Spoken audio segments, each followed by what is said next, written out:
موزی مشتاق احمد یوسفی مرزا کرتے وہی ہیں جو ان کا دل چاہے، لیکن اس کی تعویل عجیب و غریب کرتے ہیں۔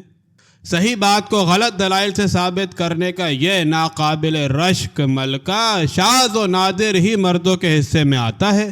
اب سگریٹ ہی کو لیجئے، ہمیں کسی کے سگریٹ نہ پینے پر کوئی اعتراض نہیں، لیکن مرزا سگریٹ چھوڑنے کا جو فلسفیانہ جواز ہر بار پیش کرتے ہیں وہ عام آدمی کے دماغ میں بغیر آپریشن کے نہیں گھس سکتا۔ مہینوں وہ یہ ذہن نشین کراتے رہے کہ سگریٹ پینے سے گھریلو مسائل پر سوچ بچار کرنے میں مدد ملتی ہے، اور جب ہم نے اپنے حالات اور ان کی حجت سے قائل ہو کر سگریٹ شروع کر دی اور اس کے عادی ہو گئے تو انہوں نے چھوڑ دی۔ کہنے لگے بات یہ ہے کہ گھریلو بجٹ کے جن مسائل پر سگریٹ پی پی کر غور کیا کرتا تھا وہ دراصل پیدا ہی کثرت سگریٹ نوشی سے ہوئے تھے۔ ہمیں غور و فکر کی لت لگانے کے بعد انہوں نے آنا جانا موقوف کر دیا، جو اس بات کی علامت تھی کہ وہ واقعی تائب ہو گئے ہیں اور کسی سے ملنا جلنا پسند نہیں کرتے، بالخصوص سگریٹ پینے والوں سے۔ انہی کا قول ہے کہ بڑھیا سگریٹ پیتے ہی ہر شخص کو معاف کر دینے کو جی چاہتا ہے، خواہ وہ رشتہ دار ہی کیوں نہ ہو۔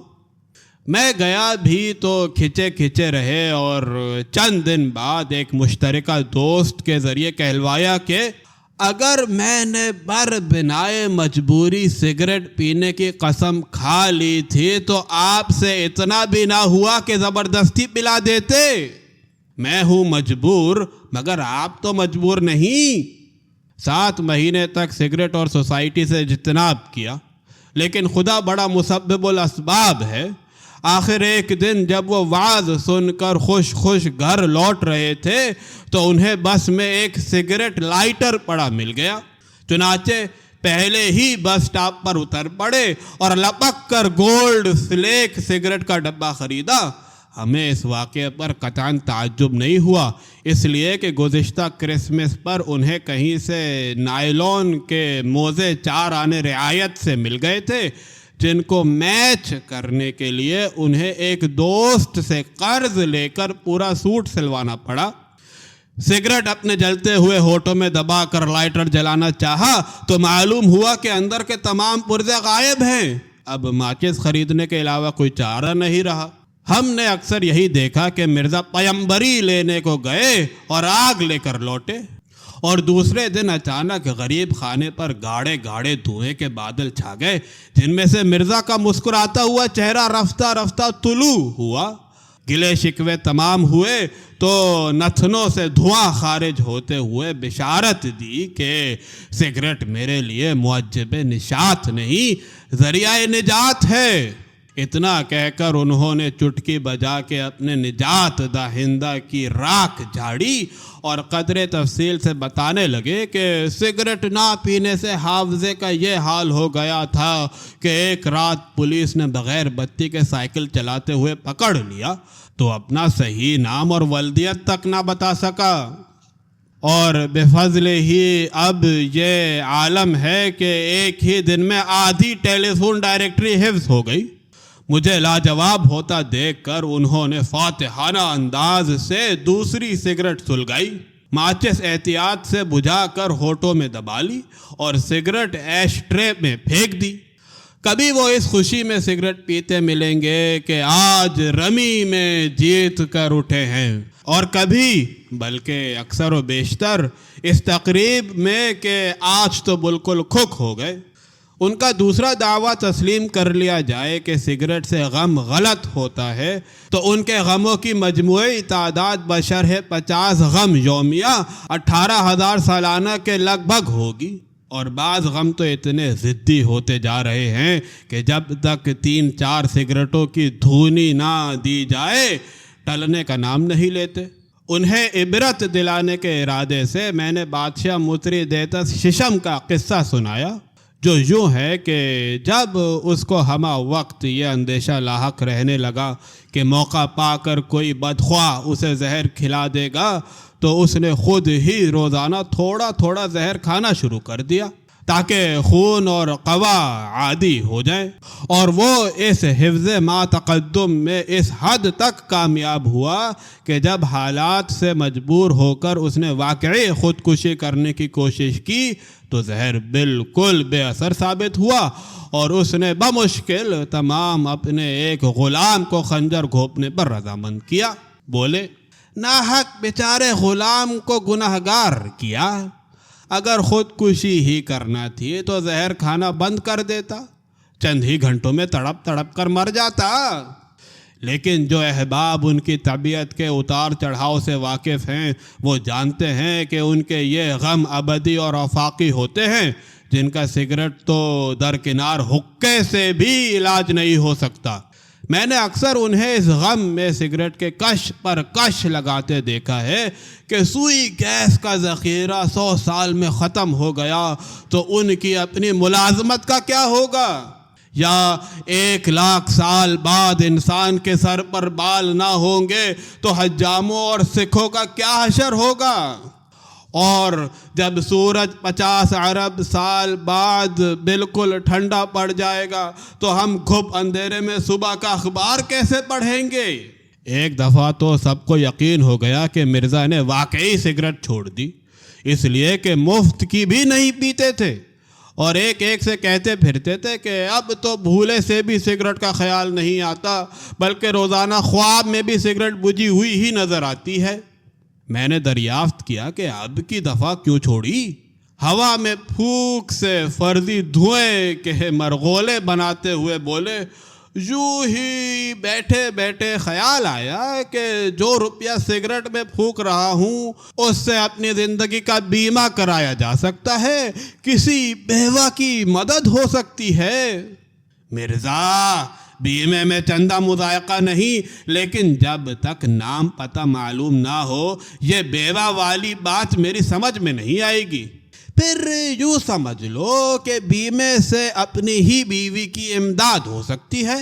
لیکن مذاق برطرف، سگریٹ چھوڑنے میں ہے بڑی بچت، جو صرف اس طرح ممکن ہے کہ جب بھی پینے کی خواہش ہو یہ فرض کر لو کہ پی لی، اس طرح ہر بار تمہارا 1.5 آنا بچ جائے گا۔ میں نے دیکھا کہ اس فارمولے سے مرزا نے بارہا ایک دن میں 10 15 روپے بچائے۔ ایک روز 10 روپے کی بچت دکھا کر انہوں نے مجھ سے 5 روپے ادھار مانگے تو میں نے کہا، غضب ہے، دن میں 10 روپے بچانے کے باوجود مجھ سے 5 روپے قرض مانگ رہے ہو۔ کہنے لگا، اگر یہ نہ بچاتا تو اس وقت تمہیں 15 دینے پڑتے۔ مجھے اس صورتحال میں سراسر اپنا ہی فائدہ نظر آیا، لہٰذا جب بھی 5 روپے قرض دیے یہ سمجھ کر دیے کہ الٹا مجھے 10 روپے نقد کا منافع ہو رہا ہے۔ مرزا کے متواتر تعاون کی بدولت میں نے اس طرح 2 سال کی قلیل مدت میں ان سے 600 روپے کما لیے۔ پھر ایک سہانی صبح کو دیکھا کہ مرزا دائیں بائیں دھوئیں کی کلیاں کرتے چلے آ رہے ہیں۔ میں نے کہا، ہائے مرزا، یہ کیا بد پرہیزی ہے؟ جواب دیا، جن دنوں سگریٹ پیتا تھا کسی اللہ کے بندے نے الٹ کر نہ پوچھا کہ میاں کیوں پیتے ہو، لیکن جس دن سے چھوڑی جسے دیکھو یہی پوچھتا ہے کہ خیر تو ہے، کیوں چھوڑ دی؟ بالآخر ضد ہو کر میں نے پھر شروع کر دی۔ بھلا یہ بھی کوئی منطق ہے کہ قتل عمد کی محرکات سمجھنے کے لیے آپ مجرموں سے ذرا نہیں پوچھتے کہ تم لوگ قتل کیوں کرتے ہو، اور ہر راہگیر کو روک روک کر پوچھتے ہیں کہ سچ بتاؤ تم قتل کیوں نہیں کرتے؟ میں نے سمجھایا، مرزا اب پیمانے بدل گئے ہیں، مثال کے طور پر داڑھی کو ہی لے لو۔ الجھ پڑے، داڑھی کا قتل سے کیا تعلق؟ بندہ خدا، پوری بات تو سنی ہوتی۔ میں کہہ رہا تھا کہ اگلے زمانے میں کوئی شخص داڑھی نہیں رکھتا تھا تو لوگ پوچھتے تھے کہ کیوں نہیں رکھتے، لیکن اب کوئی داڑھی رکھتا ہے تو سب پوچھتے ہیں کہ کیوں رکھتے ہو۔ ان کا دعویٰ ہے کہ نکوٹین ان کے خون میں اس حد تک حل ہو گئی ہے کہ ہر صبح پلنگ کی چادر جھاڑتے ہیں تو سینکڑوں کھٹمل گرتے ہیں۔ یقیناً یہ نکوٹین ہی کے اثر سے کیفر کردار کو پہنچتے ہوں گے، ورنہ اول تو یہ نہ سمجھ جن سے اتنی کثیر تعداد میں متحد ہو کر خودکشی کرنے کی صلاحیت نہیں رکھتی۔ دوم، آج تک سوائے انسان کے کسی ذی روح نے اپنے مستقبل سے مایوس ہو کر خودکشی نہیں کی۔ البتہ یہ ممکن ہے کہ مرزا اپنے خون کو خراب ثابت کرنے میں کچھ مبالغہ کرتے ہو، لیکن اتنا تو ہم نے اپنی آنکھوں سے دیکھا ہے کہ وہ سگریٹ کے دھوئیں کے اس قدر عادی ہو چکے ہیں کہ صاف ہوا سے کھانسی اٹھنے لگتی ہے اور 2-3 دن تک سگریٹ نہ ملے تو گلے میں خراش ہو جاتی ہے۔ ہم نے جب سے ہوش سنبھالا، اور ہم نے مرزا سے بہت پہلے ہوش سنبھالا، مرزا کے منہ میں سگریٹ ہی دیکھی۔ ایک مرتبہ ہم نے سوال کیا کہ تمہیں یہ شوق کس نے لگایا؟ تو انہوں نے لطیفے داغنے شروع کر دیے۔ اللہ بخشے، والد مرحوم کہا کرتے تھے کہ بچوں کو سگریٹ نہیں پینی چاہیے، اس سے آگ لگنے کا اندیشہ رہتا ہے۔ اس کے باوجود ہم پیتے رہے۔ عرصے تک گھر والوں کو یہی غلط فہمی رہی کہ ہم محض بزرگوں کو چڑھانے کے لیے سگریٹ پیتے ہیں۔ مگر میں نے پوچھا تھا کہ یہ چسکا کس نے لگایا؟ میں نے سگریٹ پینا اپنے بڑے بھائی سے سیکھا، جبکہ ان کی عمر 4 سال تھی۔ اس رفتار سے انہیں اب تک قبر میں ہونا چاہیے۔ ارے وہ وہیں تو ہیں۔ اس کے باوجود مرزا کسی طرح یہ ماننے کو تیار نہیں کہ وہ عادتاً سگریٹ پیتے ہیں۔ یہ مسئلہ جب بھی زیر بحث آیا، انہوں نے یہی ثابت کرنے کی کوشش کی کہ وہ سگریٹ کسی گھمبیر فلسفے کے احترام میں یا محض خلق خدا کے فائدے کے لیے پی رہے ہیں۔ طوعاً و کرہاً کوئی 3 برس ادھر کی بات ہے کہ شدہ مجھ تک یہ خبر پہنچی کہ مرزا پھر تائب ہو گئے اور کامل 36 گھنٹے سے ایک سگریٹ نہیں پی۔ بھاگم بھاگ مبارکباد دینے پہنچا تو نقشہ ہی اور پایا۔ دیکھا کہ تہنیت گزاروں کا ایک غول رات سے ان کے ہاں فروکش ہے، خاطر مدارات ہو رہی ہے۔ مرزا انہیں سگریٹ پلا رہے ہیں اور وہ مرزا کو۔ مرزا ماچس کی ڈبیا پر ہر ایک فقرے کے بعد 2 انگلیوں سے تال دیتے ہوئے کہہ رہے تھے، بحمدللہ، میں جوا نہیں کھیلتا، شراب نہیں پیتا، تماش بینی نہیں کرتا، اب سگریٹ بھی نہ پیوں تو بڑا کفران نعمت ہوگا۔ میں نے کہا لا حول ولا قوت، پھر یہ علت لگا لی۔ مجمع کی طرف دونوں ہاتھ پھیلا کر فرمایا، یارو تم گواہ رہنا کہ اب کی بار فقط اپنی اصلاح کی خاطر توبہ توڑی ہے۔ بات یہ ہے کہ آدمی کوئی چھوٹی موٹی علت پال لے تو بہت سی بڑی علتوں سے بچا رہتا ہے۔ یہ کمزوریاں انسان کو گناہ کبیرہ سے باز رکھتی ہیں۔ اور یاد رکھو کہ دانا وہی ہے جو ذرا محنت کر کے اپنی ذات میں کوئی ایسا نمایاں عیب پیدا کر لے جو اس کے اصل عیبوں کو ڈھانپ لے۔ میں نے جواب دیا، اپنے پلے کچھ نہیں پڑ رہا بھائی۔ اپنے ستار ایوب کا پیکٹ میری طرف بڑھاتے ہوئے بولے، یہ پیو گے تو خود بخود سمجھ میں آ جائے گا، اس فلسفے میں قطعی کوئی ایچ پیچ نہیں۔ تم نے دیکھا ہوگا اگر کوئی شخص خوش قسمتی سے گنجا لنگڑایا کانا ہے تو اس کا یہ سطحی عیب لوگوں کو اس قدر متوجہ کر لیتا ہے کہ اصل عیبوں کی طرف کسی کی نظر نہیں جاتی۔ مثال میں جولیس سیزر، تیمور لنگ اور رنجیت سنگھ کو پیش کیا جا سکتا ہے۔ ویسے بھی کسی 100% پارسا آدمی سے مل کر کسی کا جی خوش نہیں ہوتا۔ تم جانتے ہو کہ میں آوارہ و اوباش نہیں، فاسق و فاجر نہیں، ہرجائی اور ہری چوگ نہیں، لیکن آج بھی یہاں مرزا نے بہت سا لذیذ دعا چھوڑا، لیکن آج بھی کسی خوبصورت عورت کے متعلق یہ سنتا ہوں کہ وہ پارسا بھی ہے تو نہ جانے کیوں دل بیٹھ سا جاتا ہے۔ مرزا سگریٹ سبھی پیتے ہیں مگر تم اس انداز سے پیتے ہو گویا بد چلنی کر رہے ہو۔ کسی اچھے بھلے کام کو عیب سمجھ کر کیا جائے تو اس میں لذت پیدا ہو جاتی ہے۔ یورپ اس گر کو ابھی تک نہیں سمجھ پایا۔ وہاں شراب نوشی عیب نہیں، اسی لیے اس میں وہ لطف نہیں آتا۔ مگر شراب تو واقعی بری چیز ہے، البتہ سگریٹ پینا بری بات نہیں۔ صاحب 4 سگریٹ پہلے یہی بات میں نے ان لوگوں سے کہی تھی. بہر کیف میں تو یہ ماننے کے لیے بھی تیار ہوں کہ سگریٹ پینا گناہ صغیرہ ہے، مگر غصہ مجھے ان سادہ لو حضرات پر آتا ہے جو سمجھتے ہیں کہ سگریٹ نہ پینا ثواب کا کام ہے. مانا کہ جھوٹ بولنا اور چوری کرنا بری بات ہے، لیکن مصیبت یہ ہے کہ ہمارے ہاں لوگ یہ توقع رکھتے ہیں کہ حکومت ان کو ہر بار سچ بولنے اور چوری نہ کرنے پر طلائی تمغہ دے گی. پھر ایک زمانہ ایسا آیا کہ مرزا تمام دن لگاتار سگریٹ پیتے، مگر ماچس صرف صبح جلاتے تھے.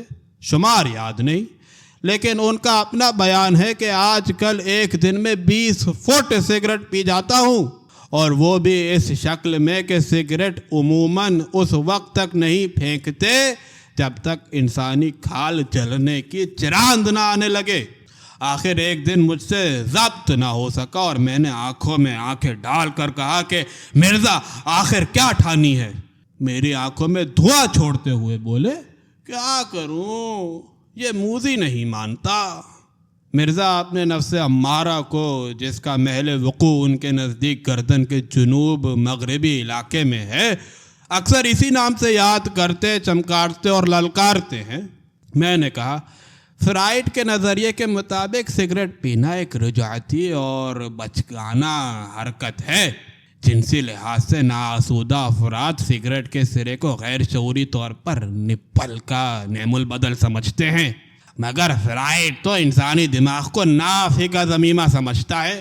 جواب دیا، ارے گولی مارو فرائڈ کو، بندہ خدا اپنے آپ پر رحم نہیں آتا تو کم از کم اس چھوٹی سی بیمہ کمپنی پر ترس کھاؤ جس کی پالیسی تم نے لی ہے. نئی کمپنی ہے، تمہاری موت کی تاب نہیں لا سکتی، فوراً دیوالے میں چلی جائے گی. آدمی اگر قبل از وقت نہ مر سکے تو بیمے کا مقصد ہی فوت ہو جاتا ہے. مرزا بات کو مذاق میں نہ اڑاؤ، اپنی صحت کو دیکھو. پڑھے لکھے آدمی ہو، اخبار اور رسالے سگریٹ کی برائی میں رنگے پڑے ہیں. میں خود سگریٹ اور سرطان کے بارے میں اتنا کچھ پڑھ چکا ہوں کہ اب مطالعے سے نفرت ہو گئی. انہوں نے چٹکلا دہرایا، اس مد میں بچت کی جو مختلف شکلیں ہو سکتی ہیں ان میں سے ایک یہ بھی ہے کہ مرزا سارے دن مانگ تانگ کر سگریٹ پیتے ہیں. ماچس وہ اصولاً اپنی ہی استعمال کرتے ہیں. کہتے ہیں کہ ماچس مانگنا بڑی بے عزتی کی بات ہے. آڑے وقت میں رسید لکھ کر کسی سے 100-200 روپے لینے میں صبح کی نہیں ہوتی، لیکن رسید کا ٹکٹ بھی اسی سے مانگنا شان قرض داری کے خلاف ہے. دوسری صورت یہ ہوتی ہے کہ وہ ایسے مارکے کی سگریٹوں پہ اتر آتے ہیں جن کو وہ پیکٹ کی بجائے سگریٹ کیس میں رکھنا اور الٹی طرف سے جلانا ضروری خیال کرتے ہیں.